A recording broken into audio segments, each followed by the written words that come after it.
เมากะอ่านไล่หาหัวหนึ่งเก่งหกกินแล้วไป5 กล่องอยู่หันอ่อนโยแม่แต่มายังบ่ยอมเราหากมันมาให้หอมแต่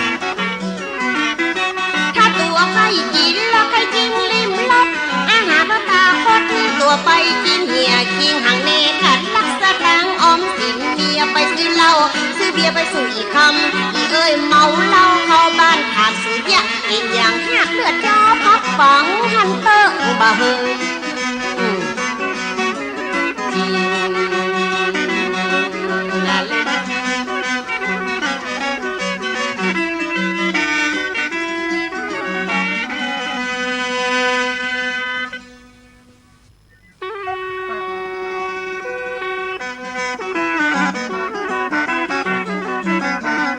ความกินละมันอยู่ที่คนมักเขาว่าคนที่รักมาถูกก็กระถูกปืน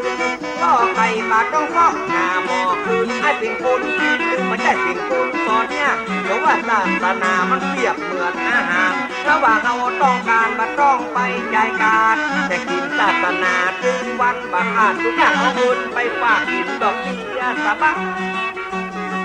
เอ้ยว่าเปรียบเหมือนไอ้มันกินอาหารตั้งในกะอย่างบ่บัดได้เขาก็ยังก็บ่ฮู้เขาว่าเฮาบ่ซื้อแล้วเฮาจะกินที่ไหนศาสนาก็เดียวว่าเหมือนลาบวายอยากกินเมื่อใดเมียก็ด่ามานอนต้องมันก็อยากปากมันก็กินกล้ามาถึงสิ่งมันตั้งได้กินหรอกเพิ่นก็ยิงกันเนาะมันเป็นอาหารดีมันต้องมีคุณค่าพริกแดงกับพริกห้าคุณภาพบ่มีเปิ้นว่าของให้ตัวว่าเป็นของดีเปิ้นว่าเสือตัวก็ว่าพระเจ้าว่าเปิ้นว่าถุงแก๊กตัวว่าเป็นดอกบัวคนแนวอย่างตัวก็เหมือนดอกบัวสีเหล่าเปิ้งมันใหญ่กับเพื่อมันกินเข้ามันเข้าเพื่อเกิดเมินนะบ่แม่นบ่ไม่ใจบ่ซ้อนเชื่อมันก็มาได้ฟังมาแล้วพระศาสนามันเป็นอาหารพระพุทธมันมีหลายชุดหลายจะกินกันในเปิ้นห้องว่าเป็นอาหารใจพุทธพลาไม่ละอันใดก็พันแก้วจะตัวหางมักอยากจะจิ้มก้าป่าต้องไอ้น้ำมามีตะกี้ตึกเองลาบมันเหมาะไอ้บ่ซ้อนข้อ1 2 3นะครับก็ทำจากที่มันยังแคมข้อ4ให้ก็มาตั้งตาความสำคัญของพระศาสนามันแสงสุริยาที่อยู่บนจันทร์ฟ้าฟ้าบ่ห้องฝุ่นก็จึงบาดตกมันเหมือนเรื่องตลกตัวมาบอกคู่ค่าแม้แต่ตะวันที่อยู่บนจันทร์ฟ้ามันมีเมฆฟ้าเงาบางมันก็เป็นอย่างนั้นนะไอ้เสือทองเอ้ยเป็นเชื่อศาสนามันแสงสุริยะก้อนเมฆมาปะทะบ่อย่างถึงบ่หันเจ้าเด็กอยู่วัดเขาก็จริงบ่ฟังเขาว่าฟังกำทำกินที่ดำกำเขาเกิดเป็นมนุษย์มาลุกเพื่อกำตะไคร้มันถึงวันศีลและหาที่ทานลุกยาวคุณอ่านขึ้นดูดินะพระศาสนาขององค์พระพุทธเหมือนแสงสุริยะส่องมาจากตะวันส่องไปทั่วพื้นจักรวาลภาคเหนือภาคกลางภาคอีสานก็ไปทั่วลิงละบอกว่าห้อมห้อยเขาเขียวละคนดีคนเลวต้านจะส่งไปตัวแสงสุริยะต้านจะส่งให้ตัวต้านบ่มีกำว่าหักงาฟ้าห้อมห้วยคุณเขาซองมดเนาะแสงสุริยะนั้นอยู่สูงเลิศล้ำถึงบนโลกนี้จะกว้างอยู่ในกระตึงหันบางครั้งก็มีก้อนเมฆดำๆมาปิดบางตะวันบหันจึกยากระตุ้นเจ้ากำลังเทศทิ้งกินเหล้าไปอู้กวนทิ้งมันไอลึงดวงใจอะทำต่ำจางบทสอนมันมีสักตำตัวเนอะเนี่ยมันเหมือนก้อนเมฆหนึ่งในคลองเนี่ยจะทำมาหากินไอ้ก็ทำสะพะจะคือไปบวชเป็นพระไม่ออกซ้ำบ่มีตามได้ยินข่าวซ้ำมาปอให้ดีบึ้ดก็ออกทีวีบึ้ดก็ออกอายุบวชลุกบวชนี่บวชหนีพุทธหมายพ่อป่าฆ่าคนตายหนีไปบวชเป็นลูก ปวดได้สามว่าสาวังจะได้บรรลุสามผู้ก็ได้เปลือกเลย บวชเหมือนเปิ่นมันบ่เหมือนเปิ่นนู่นเนาะใจทองเนาะ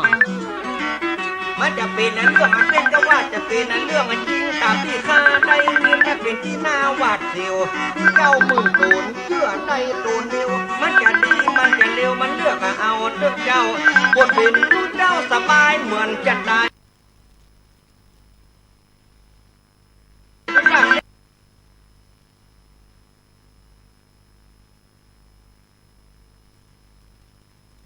นับลูกควายมาเป็นการลุกยาว โอ้ไปดีนะบาทนะคะ เดี๋ยวมาดูมาชมลูกวัดนะเนาะ เสกสุริยาส่องมาบนที่พบเสียงไก่เสียงนกมันกำลังลับตัวเป็นคนหังเมากาเสาะกินพอบ่หูจักสิสติสัมปชัญญะเข็มน้อยเขากินจะออกกะงะเปิ้นจะฟันเกือกเตงหูดัง โอ้โหนั่นมันควายดูนะ อย่าเมาบาดข้าไปคนหูหนวกตาบอดตาวันฟ้าออกนอนยังบ่ยอมลุกไก่แม่ลูกน้อยบ่ห้องลูกมันกุกกุกคนใดใครตุกคือรับลุกลาลาไอ้ลูกพ่อก็บ่สั่งไอ้ลูกแม่บ่สอนกูก็นอนแบกหมอนลุกตะวันกึ่งฟ้าน่ะ ก็จอนดูเลย นอนแตกนอนหว่าเนาะ สมัยก็จะทำกับประการที่หน้าบัดเจอให้เป็นที่บ้าข้ามันนึกบอดถึงบัดใจนะบัดเชื่อก็จำเชื่อไอ้ก็ลืมมาเบิดก็ฟังเสียงซึ่งเบิดก็ฟังเสียงปีประโยชน์แต่ของพระศาสนาน่าจะพอศึกษาเพื่อมาดูตัวที่เมื่อเฮาไป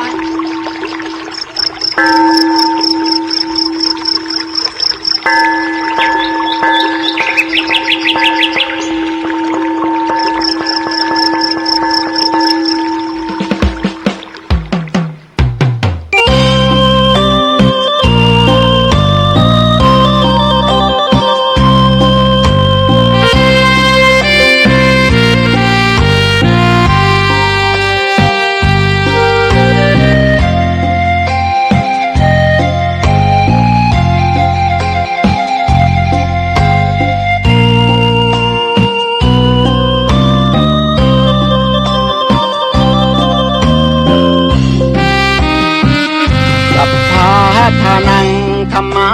ทานังชินาติ ภาษาบาลีที่พุทธองค์ท่านทรงตรัสสอนการให้ธรรมะชนะการให้จงได้สังวรให้ทราบภายในชะล้างจิตใจให้คำสั่งสอนธรรมะจะช่วยกัดกร่อนนิวรณ์จะได้เบาบางสัพพะทานังธรรมะทานังชินาติได้ฟังคำนี้ท่านทรงบ่งชี้หนึ่งไม่มีสองให้ทำเป็นทานสารต่อปัญญานำพาแสงส่องแสงธรรมชี้นำถูกต้องรับรองท่านต้องสุขใจ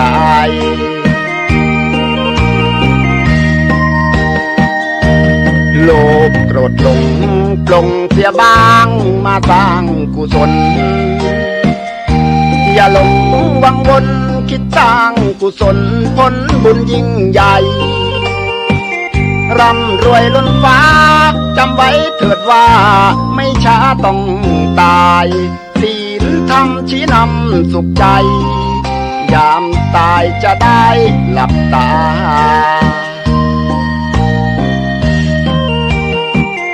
สัพพะทานังธรรมะทานังชินาติ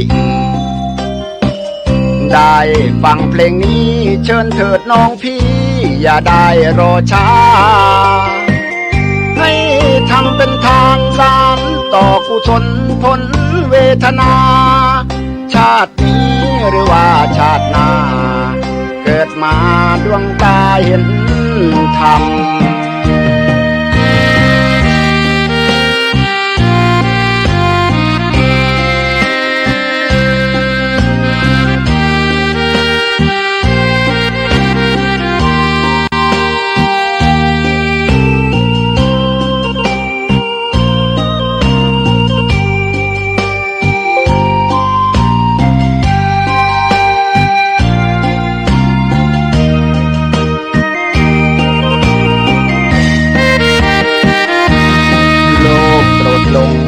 ลงเสียบ้างมาสร้างกุศลอย่าหลงวังวนคิดสร้างกุศลผลบุญยิ่งใหญ่ร่ำรวยล้นฟ้าจำไว้เถิดว่าไม่ช้าต้องตายศีลธรรมชี้นำสุขใจยามตายจะได้หลับตา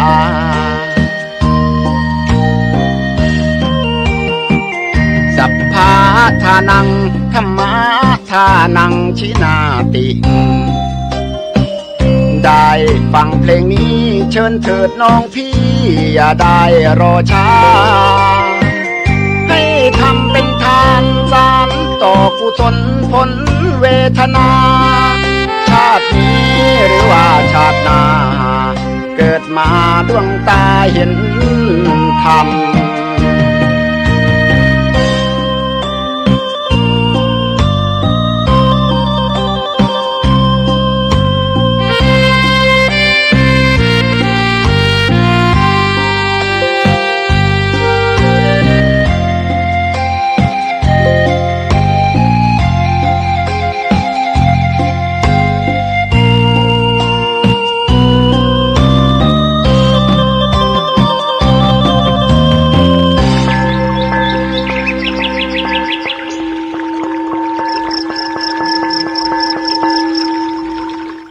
ขอถวายความเคารพพระมหาเถรานุเถระครูบาอาจารย์เจ้าทั้งหลายจุตนจุองค์ก็เจริญสุขเจริญธรรมยุ่งได้บังเกิดมีแก่ท่านสาธุชนพุทธบริษัททั้งหลายที่ได้สดับรับฟังสาระเสียงธรรมยังมะค่ำยามเย็นในวันนี้ทางสถานีวิทยุคลื่น FM 104.50 เมกะเฮิรตซ์สถานีวิทยุธรรมะของวัดฝ่ายหินตำบลสุเทพอำเภอเมืองจังหวัดเชียงใหม่เมื่อค่ำยามเย็นในวันนี้เวลา 17 นาฬิกาถึง 18 นาฬิกาโดยประมาณก็ตกตากเวลาของวัดสลีโสดาพระอารามหลวงจังหวัดเชียงใหม่ได้มาพบกับพี่น้องท่านสาธุชนคนฟังทั้งหลายในเมื่อค่ำยามเย็นวันนี้อาตมาภาพท่านพระครูปัญญาสังฆการเป็นตัวแทนคณะสงฆ์คณะพระธรรมจาริกได้มาดำเนินรายการกับท่านผู้ฟังทั้งหลายในช่วงบ่ายก็ได้เอาพระธรรมเทศนาผู้ภาคเปตพีได้มาแสดงธรรมเป็นระบำทำนองของพื้นบ้านล้านนาไทยจบผ่านไปในช่วงบ่ายเพื่อได้เอามาให้ญาติโยมทั้งหลายได้สักการะบูชาได้ไหว้ได้สาเป็นคำสอนของพระสัมมาสัมพุทธเจ้าธรรมะของทางสถานีวิทยุนี้เปิ่นได้ออกกันมาทุกครั้งทุกคราตลอด24 ชั่วโมงญาติโยมก็ได้สดับรับฟังกัน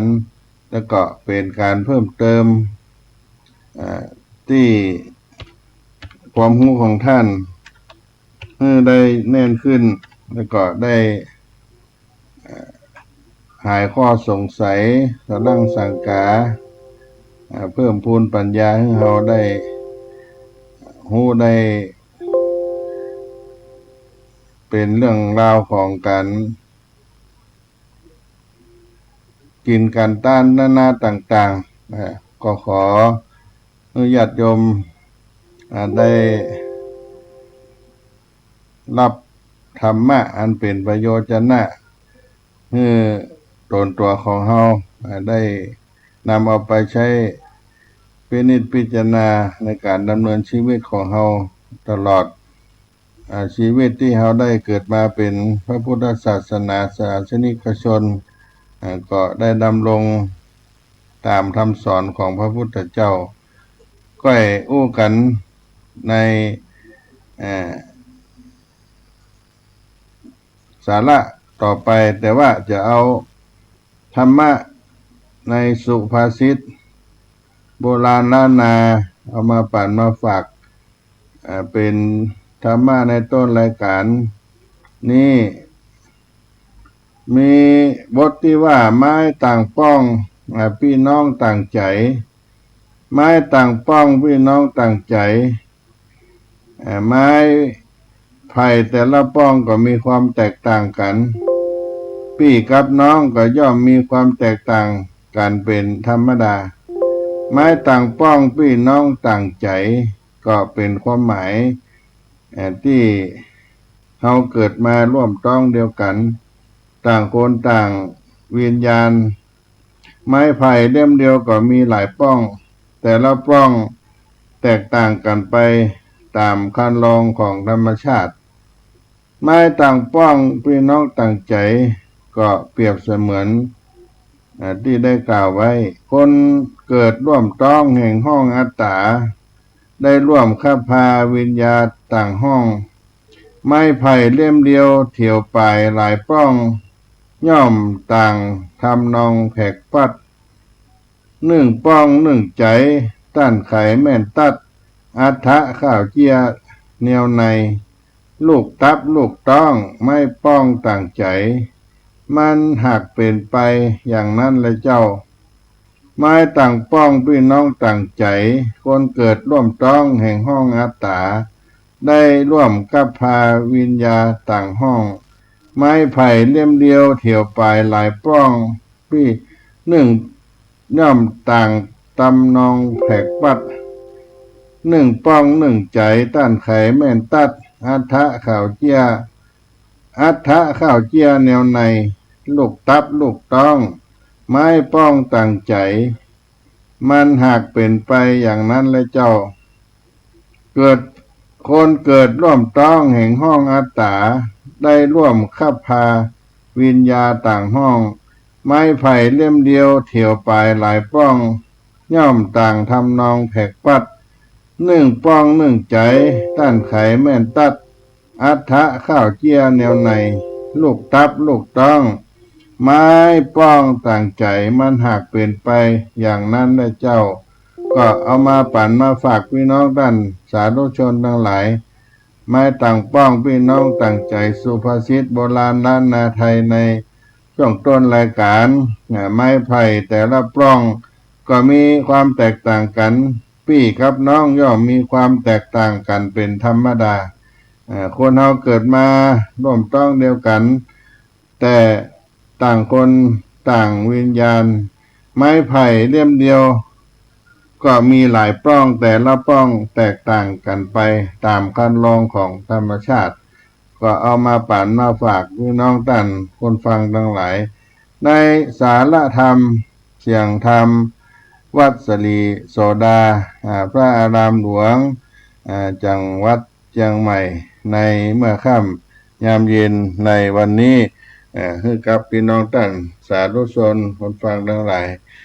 ในช่วงบ่ายอาตมาภาพได้เอารัศธรรมมาเทศนาบุพเพตพีเอามาแสดงปั่นฝากพี่น้องท่านสาธุชนทั้งหลายซึ่งก็จะได้ได้จ๋าในสาระธรรมตอนบ่ายมันก็หมดเวลาไปเนื่องจากเนื้อหาสาระเสียงธรรมที่ได้แสดงออกไปนั้นก็ใช้เวลาพอสมควรในปุพพเปตพีวันประเวณีเดือน12ที่พี่น้องศรัทธาทั้งหลายได้กินได้ทานกันที่ถือกันว่าเป็นวันแสดงถึงความกตัญญูกตเวทิตาธรรมของผู้มีชีวิตอยู่ได้แสดงออกต่อผู้ที่ได้ล่วงลับดับขันซึ่งก็จะมีคุณงามความดี ซึ่งกันและกันจะได้ตอบแทนด้วยการทำบุญให้ทานได้อุทิศส่วนกุศลในตามประเพณีผู้ผ้าเปตพีประเวณีเดือน12ของทางล้านนาไทยผู้ผ้าเปตพีก็คือการทำพลีกรรมเพื่ออุทิศให้แก่ท่านที่ล่วงลับไปแล้วก็เป็นการก็คือการให้ทานอันหนึ่งที่เรายังมีชีวิตอยู่ในโลกนี้และก็เป็นบุญกิริยาวัตถุซึ่งตั้งแห่งการบำเพ็ญในบุญประการหนึ่งเรียกว่าปฏิทานมัยบุญบุญที่สำเร็จหรือเกิดจากการให้ทานของเราที่ได้กตติการป้ามเปงได้ทำในปฏิทานมัยบุญบุญที่สำเร็จที่เกิดขึ้นจากการให้การแบ่งการปันการให้ของเราผลแห่งความดีที่เราได้ทำเอาไว้พระพุทธศาสนาได้แสดงถึงการอุทิศส่วนกุศลให้คนที่ตายไปแล้วไว้มากการอุทิศส่วนกุศลให้คนที่ได้ล่วงลับดับขันไปเป็นการที่เราได้แสดงออกในความฮักของเราที่ให้ผู้ที่ได้ล่วงลับดับขันไปซึ่งประเพณีที่ล้านนาเขาว่าเปิ้นจะมานั้นจะได้ขึ้นมารับเอาอย่างส่วนบุญส่วนกุศลซึ่งตามความเชื่อที่เขาได้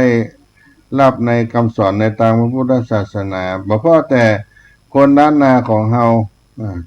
หลายภาคหลายถิ่นก็ได้ทำบุญเช่นเดียวกันซึ่งเรียกว่าประเวณีเดือน12ล้านนาหรือเดือน12เพ็งที่ได้อุทิศส่วนกุศลไปให้ผู้ตายเป็นวันที่ทางจ่าโยมพิบาลเปิ้นได้ปล่อยวิญญาณออกมารับส่วนบุญส่วนกุศลตามเนื้อหาสาระที่อาตมาภาพได้แสดงไปในตอนภาคบ่ายในวันนี้แล้วประชาชนชาวล้านนาไทยก็นิยมอุทิศส่วนกุศลไปให้บรรพบุรุษของตระกูลตัวเองของญาติตัวเองพ่อมอนแม่มอนพ่ออุ้ยแม่อุ้ยพ่อแม่ญาติพี่น้องที่ล่วงลับไปแล้วที่เรียกว่าการทำบุญอุทิศหาคนตายหรือว่าบางที่ก็เรียกว่าเดือน12เพ็งอย่างนี้เป็นต้นหรือประเวณีเดือน12ล้านนาไทยภาคกลางก็เป็นการทำบุญงานศาสตร์คนใต้ก็เป็นการทำบุญสิงเปรตทางอีสานก็เป็นบุญเข้าประดับดินซึ่งก็เป็นประเวณีอันเดียวกันแต่ชื่อต่างกันแต่จุดมุ่งหมายความประสงค์ต่างๆก็เป็นแนวทางเดียวกันแล้วก็ต่างกันที่การปฏิบัติแค่นั้นก็ทางเหนือของเขาก็ละเอียดละออไปก็ตามภาคอื่นๆเพื่อก็ทำไปแต่ว่ามีความประสงค์ที่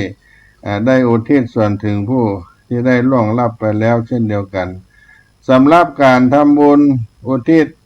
ไปหาคนตายสัมภเวสีต่างๆในปุพพเปตพีประเพณีที่สืบต่อเนื่องกันมาแต่โบราณ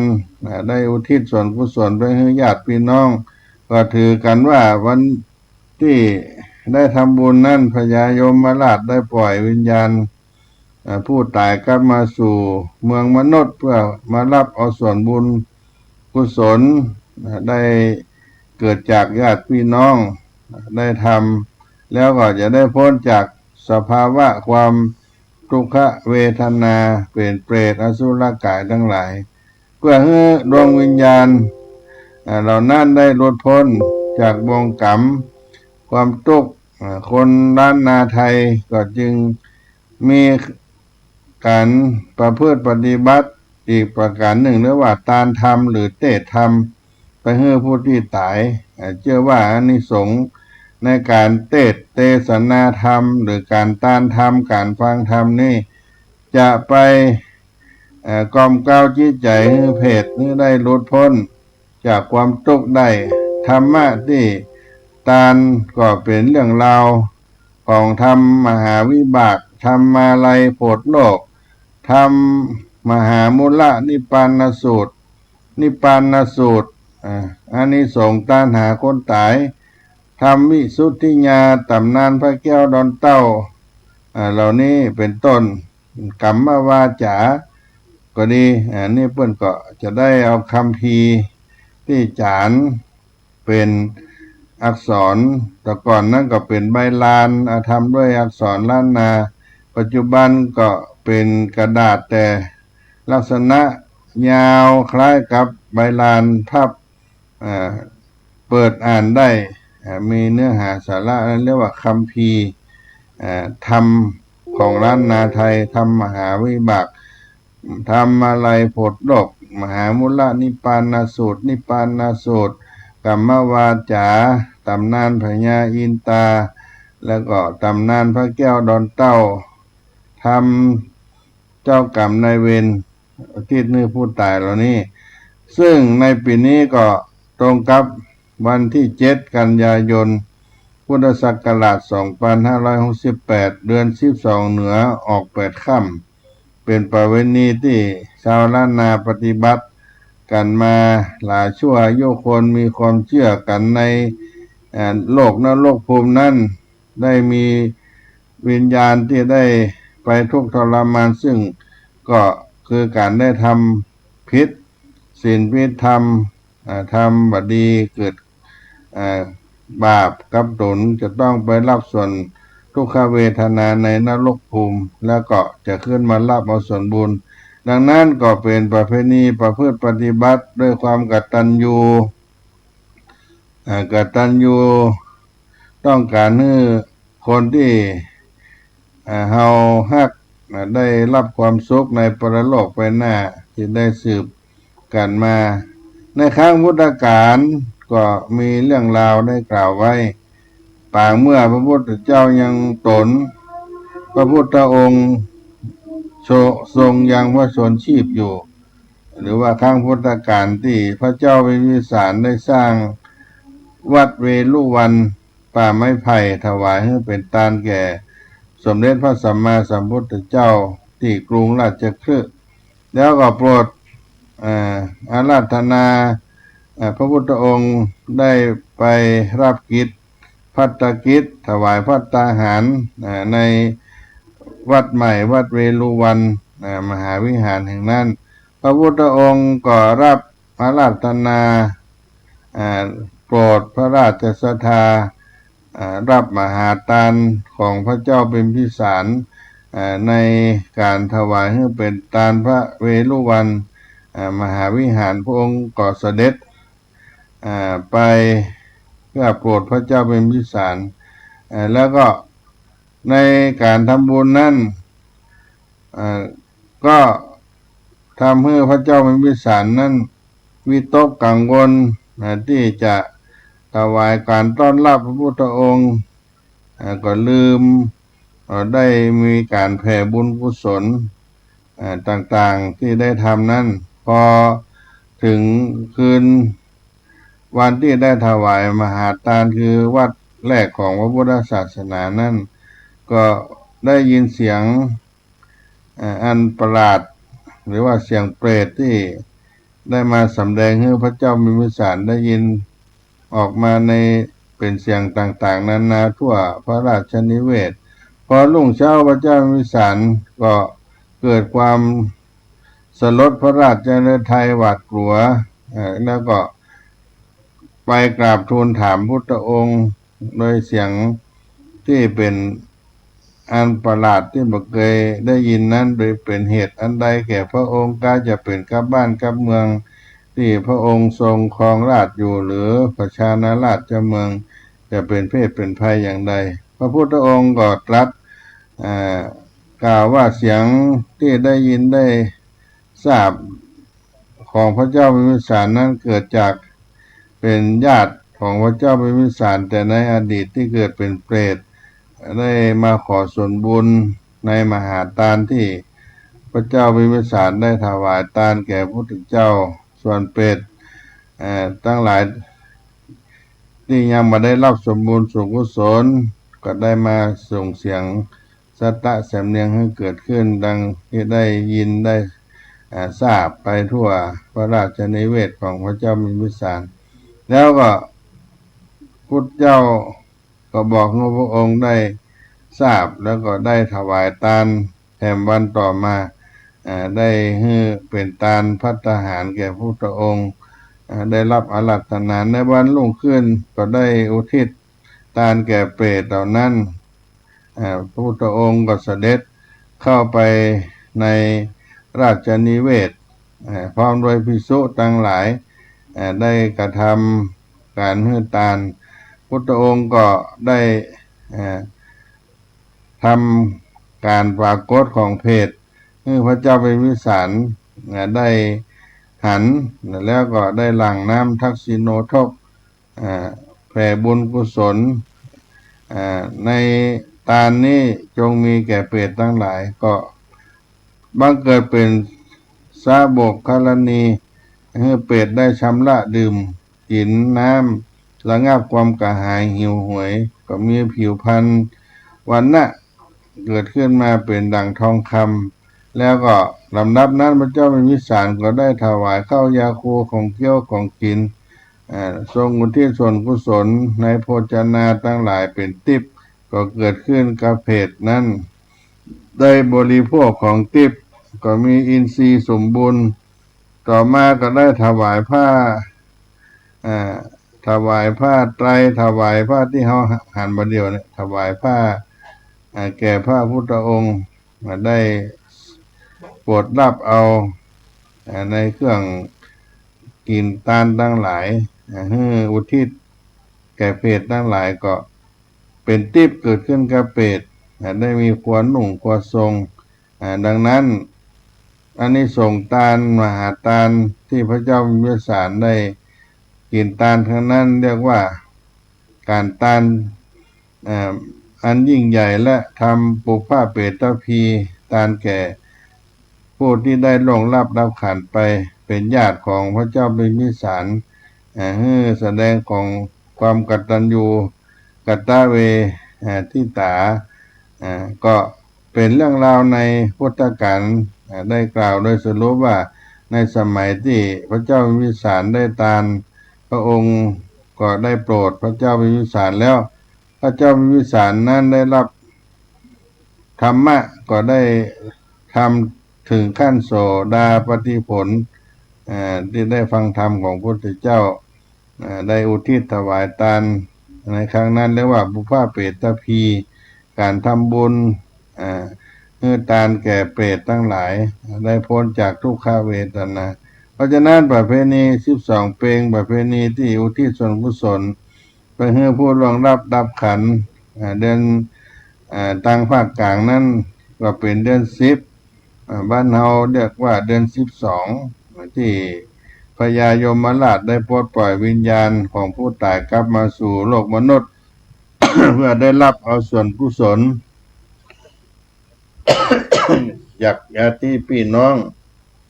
ได้ถวายทาน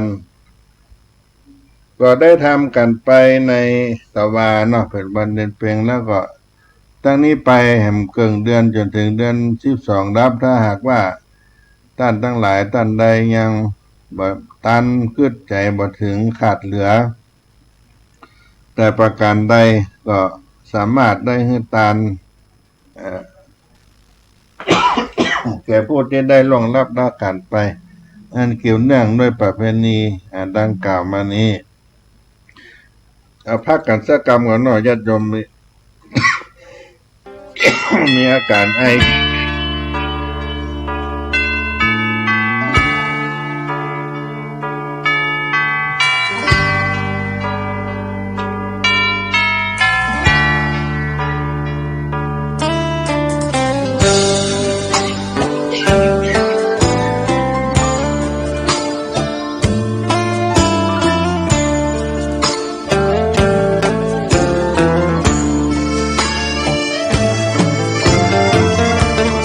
ชวนทุกท่านเข้าวัดเข้าวา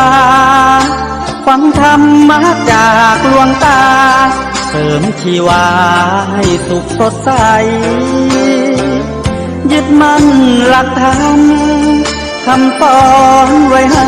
ขึ้นใจความดีรีบทำกันไว้หญิงชายอย่าได้นายนี้เชิญชวนทุกท่านเข้าวัดเข้าวาทำบุญด้วยจิตศรัทธาผลบุญพาให้เราสุขีจะทำการใดนำใช้ในสิ่งดีทำบุญให้ทานวันนี้ไม่มีใครว่าใครชังสมัยก่อนประทับใจปู่ย่าตายายวันพระไม่เคยเบื่อหน่ายจำได้ไม่ลืมสักครั้งเหตุใดวันนี้มีคนเข้าวัดน้อยจังอยากให้เหมือนก่อนอีกครั้งฝากความหวังกับคนรุ่นใหม่เชิญชวนทุกท่านเข้าวัดเข้าวารับศีลรับพรหลวงตาเสริมคุณค่าให้กับจิตใจกระทำความดีเรื่องนี้ไม่ต้องอายใครว่างจากการงานเมื่อใดเชิญชวนท่านไปทำบุญ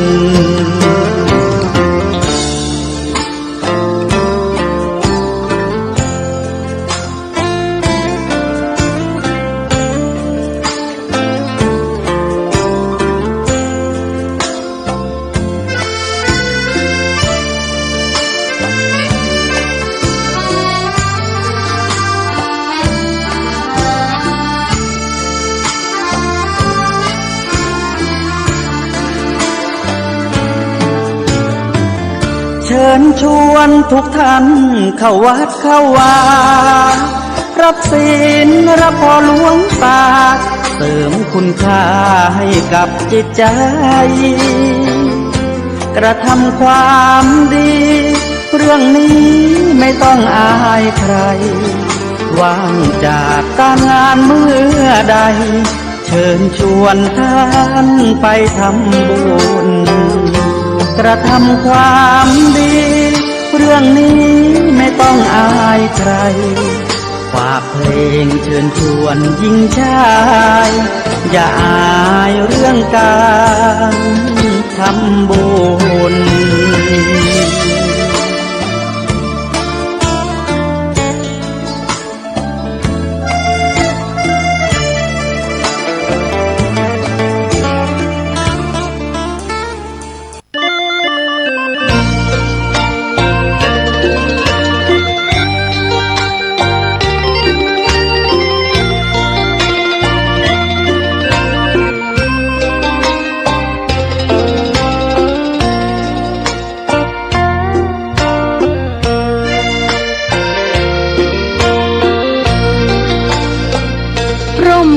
ไหนเล่าจะเย็นเท่าร่มโพธิ์ทองทั่วลาศรัทธายกย่องร่มของพุทธศาสนายิ่งกว่าร่มใดกันแดดไฟฝนลมนาแผ่กิ่งก้านสาขาปกคลุมประชาทุกชีวิตเย็นใดไหนเล่าจะเทียมเท่าเย็นใจพระธรรมที่ทรงตรัสไว้เป็นความจริงใสตรัสไว้ด้วยดีผู้ทำเห็นเองไม่จำกัดการเวลานาทีผิดถูกแก้กันตรงนี้จะไม่มีเรื่องราวก่อกวนพุทธศาสนาเชื่อมมากับเมืองสยามวัดบ้านโรงเรียนเขตข้ามไป ปฏิบัติตามแม่ยามเรรวนคิดทำสิ่งใดเป็นไปเพื่อประโยชน์ทั้งมวลทำดีละสิ่งยั่วยวนขนึงครวญทางสายกลางชนะในเล่าจะเทียมเท่าชนะตนยิ่งใหญ่ในทุกแห่งหนยิ่งกว่าชนะคนในสงครามไม่มีกลับแพ้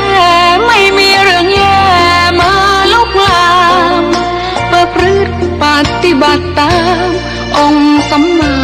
สัมพุทธเจ้า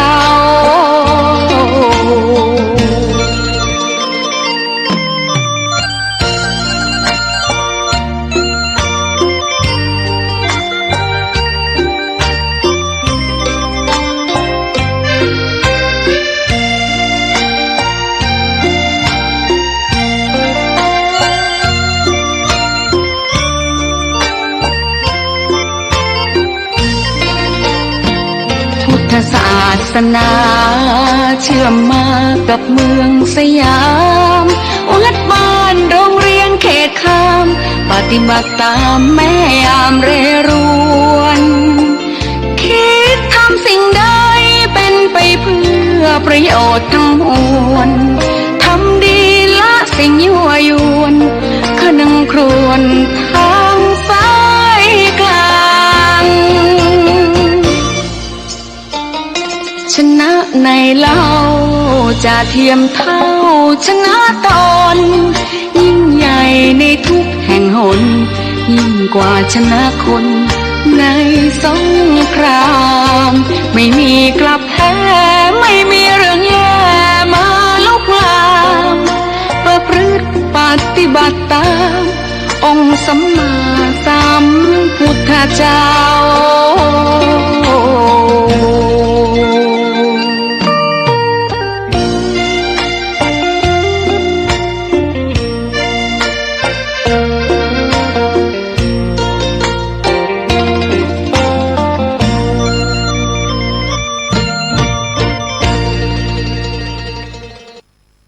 ครับก็มาต่อช่วงที่สองมามาอู้กันทบทวนเรื่องราวของประเพณีเดือน12เป็นให้พี่น้องต่างคนฟังทั้งหลายเพื่อ บัดตันได้ฟังพระสังฆะเจ้าเพิ่นได้บรรยายหรือว่าประกาศใดเรื่องของการทำบุญ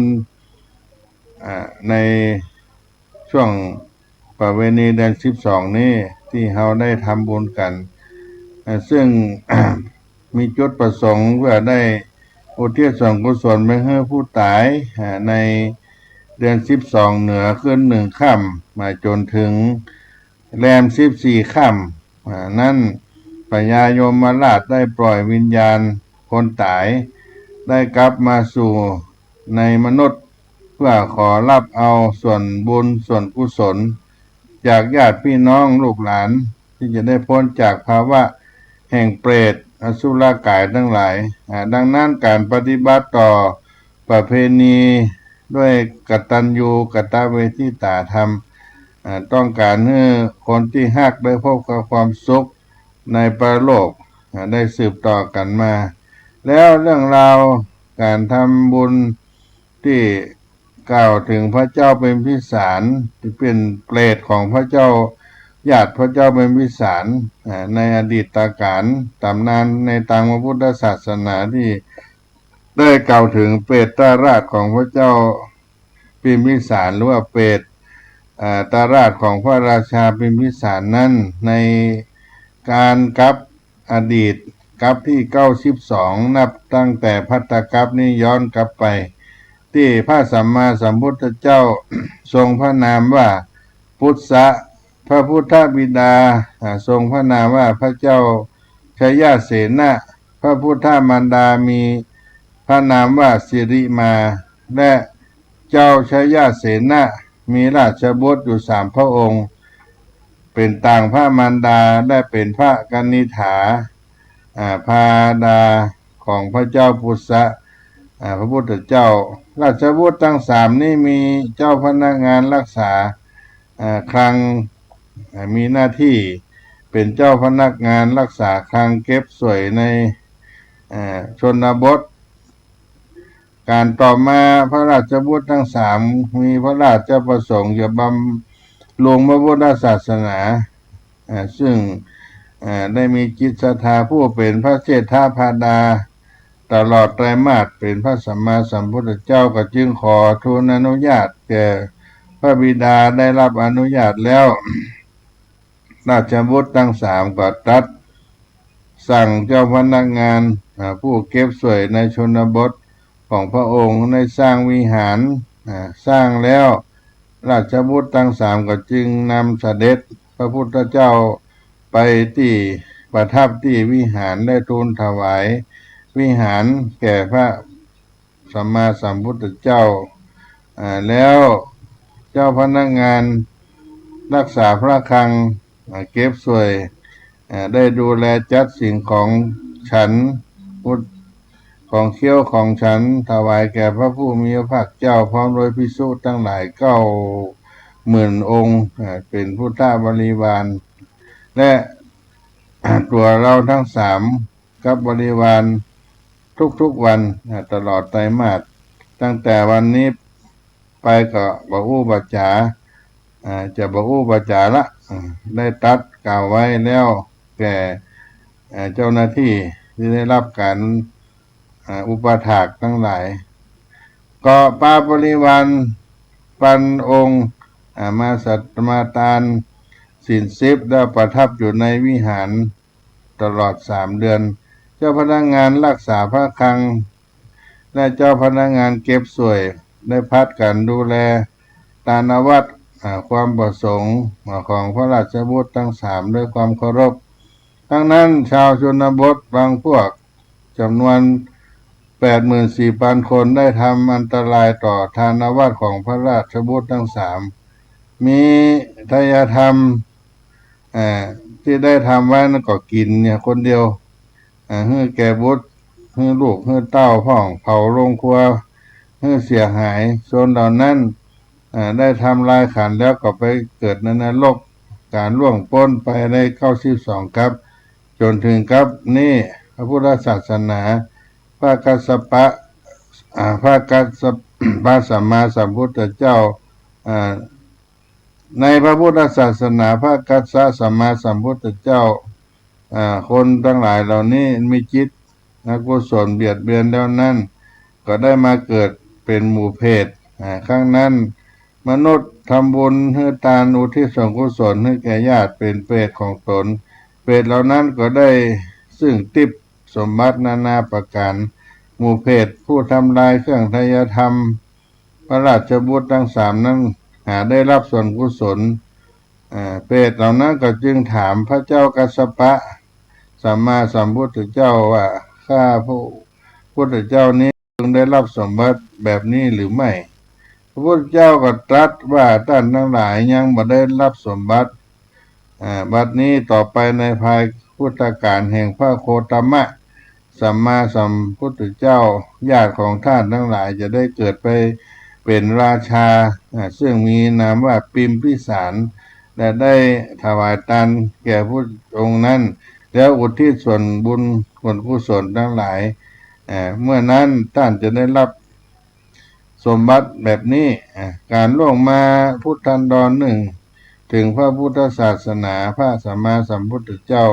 ของเฮานี้เจ้าพนักงานผู้เก็บสวยของพระราชบุตรทั้งสามก็ได้มาเกิดเป็นพระเจ้าเป็นมิสารแต่หาได้อุทิศส่วนกุศลให้แก่เปรตที่เป็นญาติทั้งหลายเปรตที่เป็นญาติเหล่านั้นก็มาคอยรับส่วนบุญส่วนกุศลเมื่อมาได้รับส่วนกุศลตามปรารถนาก็เสียใจพอถึงเวลาตีหนึ่งก็ส่งเสียงประหลาดนั้นน่ากลัวเกิดขึ้นไปทั่วพระราชนิเวศการมาลุ่งเจ้ามาพระเจ้ามิสารก็เสด็จไปเฝ้าพระพุทธเจ้าพระบรมศาสดาได้ทูลถามเหตุนั้นเป็นอันใดพระพุทธเจ้าก็ได้ตรัสได้เนื้อความทั้งปวง แต่หนหลังข้าพเจ้าวิมพิสารได้ทราบได้กล่าวมา และพระเจ้าวิมพิสารก็อาราธนาพระพุทธเจ้าเข้าไปรับทายธรรมทายทานภัตตาหารต่างๆกับสาวกทั้งหลายในพระราชนิเวศแล้วก็ทรงหลังทักษิโนโทกอุทิศส่วนตานนี้ให้แก่หมู่ญาติของเขาและขณะนั้นหมู่เพศที่มีความกังวลกวายร่างกายที่น่าเกลียดน่ากลัวก็สูญหายไปกับมีผิวพรรณวันนะผ่องใสเป็นดังคำเมื่อพระราชาเจ้าถวายยาคูของเขี้ยวอุทิศไปถึงญาติแถมต่อมายาคูของเขี้ยวก็อันเป็นทิพย์เกิดขึ้นได้สำเร็จประโยชน์แก่เพศทั้งหลายที่เป็นญาติพระเจ้าวิมพิสารแล้วพระเจ้าวิมพิสารก็ถวายผ้าเสนาสนะอุทิศทานไปแถม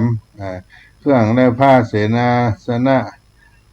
ภาษาดล้วนแต่เป็นทิพย์เพื่อเกิดประโยชน์แก่เพศเหล่านั้นก็ได้รับความสุขญาติโยมทั้งหลายพระเจ้าวิมพิสารก็ทรงสมนัสยิ่งนักในครั้งนั้นมีเรื่องสืบมาว่าพระเจ้าได้ตรัสแสดงธรรมที่โลกันดสูตรทรงสรรเสริญตามที่ได้อุทิศบริจาคแก่ญาติทั้งหลายที่ตายไปแล้วก็กล่าวคำอุทิศว่ายาที่ทั้งหลายนั้นจะได้รับส่วนกุศลว่าอิตังโว ยาตินังยาหุตุสุกิตาหุตุยาตโยตอนนี้จงถึงญาติทั้งหลายที่เกิดเป็นเปรตทั้งหลายนั้นได้รับส่วนบุญส่วนกุศลและขอให้ญาตินั้นมี ความสุขด้วยทานที่ได้ทำแล้วนี้คนที่ให้ทานบริจาคทานนั้นก็หาได้ไล่ผลในการทำบุญก็เป็นการสร้างสมบุญของตัวเก่าให้เพิ่มพูนขึ้นครับมีบุญกุศลอันยิ่งใหญ่ไพศาลได้เกิดขึ้นกับตัวเฮาเพราะฉะนั้นผู้ที่ตายไปสู่พระโลกไปหน้า ก็ได้รับส่วนบุญส่วนกุศลโดยการอุทิศทานที่เฮาได้ทำสืบทอดกันมาในประเวณีเดือน12เหนือขึ้น1ค่ำจนถึงเดือน12แฮม14ค่ำเป็นวันสุดท้ายในการให้กินให้ทานตลอดเดือน12นี่โดยเฉพาะวันเดือนเพ็งนั่นก็จะเป็นการทำบุญใหญ่การทานขันข้าวทานธรรมที่ได้กล่าวไว้อุทิศส่วนกุศลไปให้ผู้ที่ล่วงลับดับขันธ์ที่พระเจ้าประสงค์เบิ่นได้ฮือปอนหยาดน้ำอาจจะในวันนี้ก็เป็นวันดีสลีอันผ่าเสริฐล้ำเลิศกว่าวันได้ยามทั้งหลายศรัทธาท่านทั้งหลายที่ได้ทานนั้นก็ได้สนองคงขวายแต่งน้อมนำมายังมัทุภูผาราจาลงดอกข้าวตอกดอกไม้ลำเตียนข้าวน้ำพุนจนะอาหารมาถวายให้ทานก็จะได้อุทิศพระนาบุญนี้ไปถึงผู้ที่ตายไปมีนามว่าอย่างใดที่ตายไปพุ่นก็จะได้กล่าวชื่อไปแล้วก็ได้วางคิดใจอะไรมรณะไปบ่จ้าง ตกต้องห่างว่างอบายภูมิร้อนบ่ได้อาบอยากบ่ได้กินนะอันก็ดีก็ขอพระลานาบุญนี่ไปอุ้มปกยกออกจากที่ร้ายกายมาสู่ที่ดีขึ้นได้เกิดเป็นเทพบุตรเทวดาอินตาพรหมโตนผาเสริฐ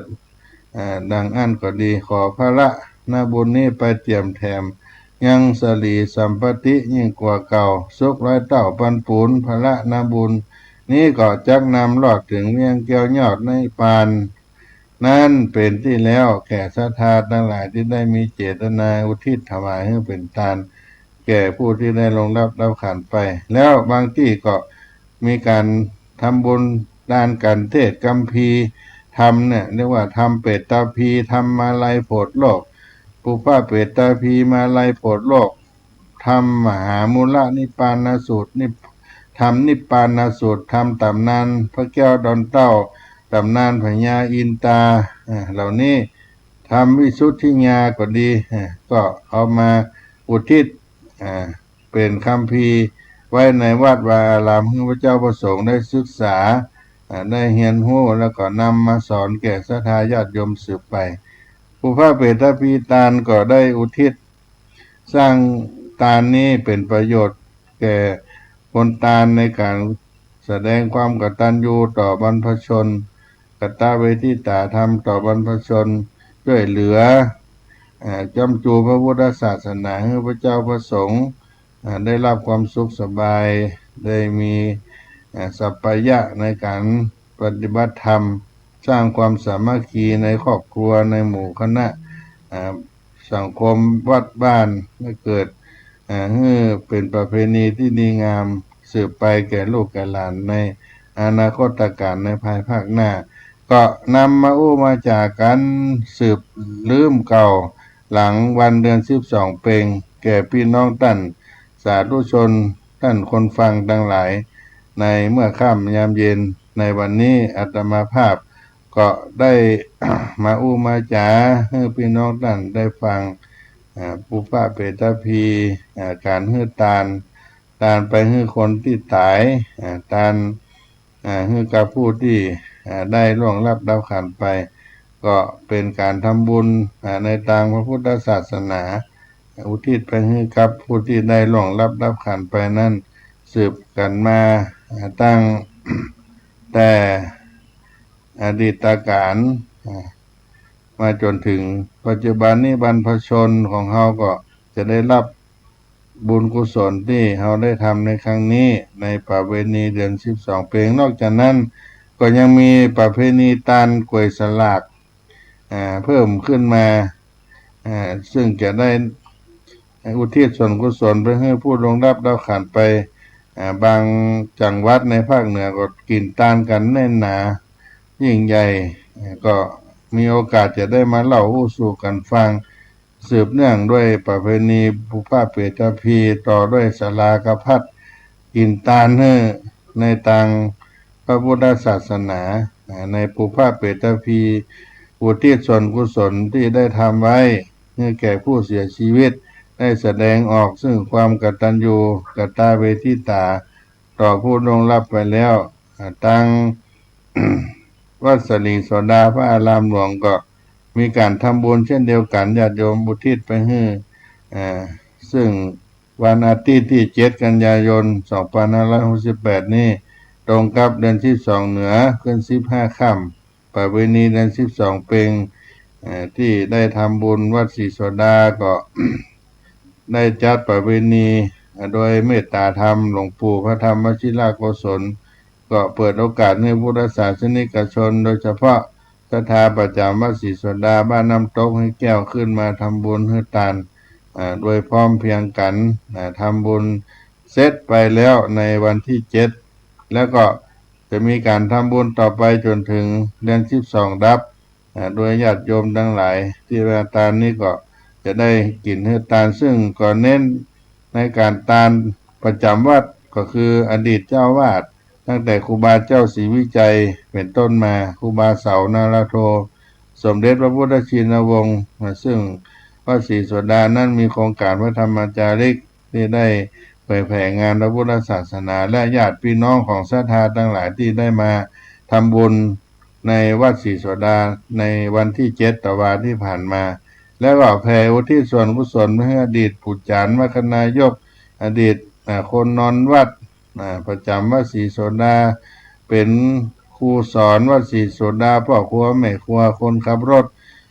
นักการพันลงผู้มีพระคุณพญาอินทร์พญาพรหมพญายมราชเทพพญาดาเจ้าทั้งหลายเสื้อวัดเสื้อวาเสื้อบ้านเสื้อเมืองเจ้ากรรมนายเวรสรรพสัตว์ทั้งหลายอดีตพระธรรมจารีกด้วยก็มาทำบุญให้ทานก็เป็นการทำบุญเกิดขึ้นในวัดสลีโสดาพระอารามหลวงจังหวัดเชียงใหม่ที่ได้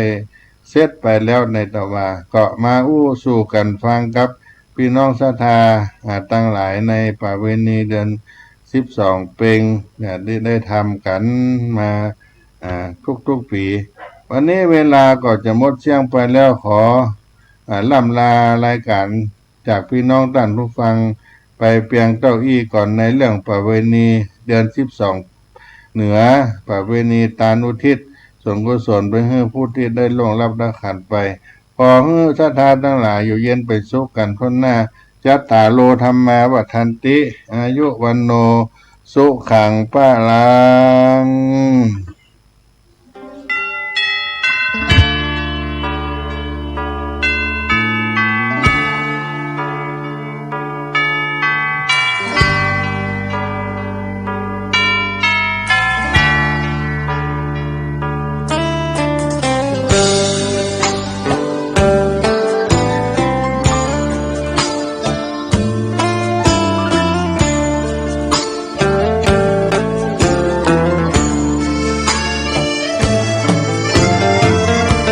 ญชวนทุกท่านเข้าวัดเข้าวาฟังธรรมะจากหลวงตาเสริมชีวาให้สุขสดใสยึดมั่นหลักธรรมคำสอนไว้ให้ขึ้นใจความดีรีบทำกันไว้หญิงชายอย่าได้นายนี้เชิญชวนทุกท่านเข้าวัดเข้าวาทำบุญด้วยจิตศรัทธาบุญพา